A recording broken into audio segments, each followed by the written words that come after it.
No, it wasn't just the evil white kids narrative that was so tantalizing to the media, but so too was the story of Nathan Phillips, the Native American activist with a truly heroic backstory. Sparking outrage.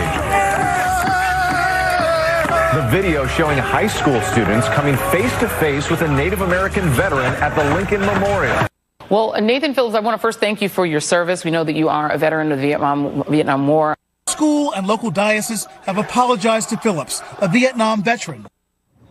But now multiple outlets offering corrections, noting that he was in the Marines during the war, but never served in Vietnam. So he was a Vietnam era vet. Still important, but nevertheless, correction in order.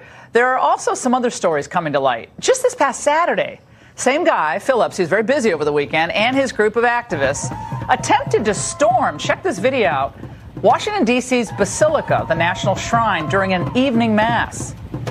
There they are. A guard, they haven't changed the drum, a guard telling the Catholic news agency, quote, "It was really upsetting. There were about 20 people trying to get in. We had to lock the doors and everything." Apparently they locked the parishioners inside.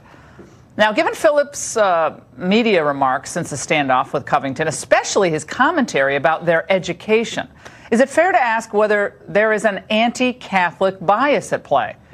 Here to discuss, President of the Catholic League, Bill Donahue. Bill, anti-Christian, anti-Catholic.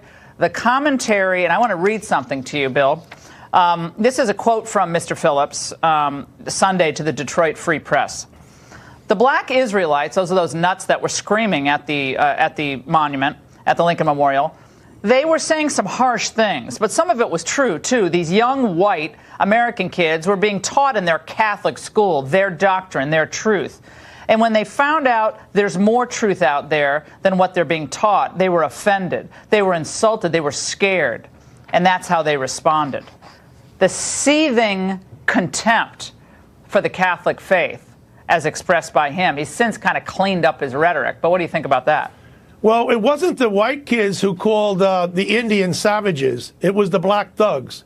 And yet this guy didn't go after the blacks, did he? The Hebrew Israelites. No, he went after the Catholic Church. He tried to storm the church. That's what the Nazis did in Germany. They went into the synagogues to disrupt the services. If you try to disrupt a religious service, it's against the law in Washington, D.C. It's also a hate crime. There were three groups here, Laura. Only one was not involved in anything racist, and that was the white kids. The Indians were there taunting the kid. The Indians were there storming the church. The blacks made comments about blacks, which were racist, whites, which were racist. They attacked Puerto Ricans. They attacked Catholics. They called the Indians savages. And yet somehow the only group which did nothing to provoke any of this is the one being blamed by the left media. Yeah, and the black Israelites, the media kind of ran right over what they said. They didn't really focus on that. Called the boys incest babies. A lot of it didn't make sense and was fairly ungrammatical.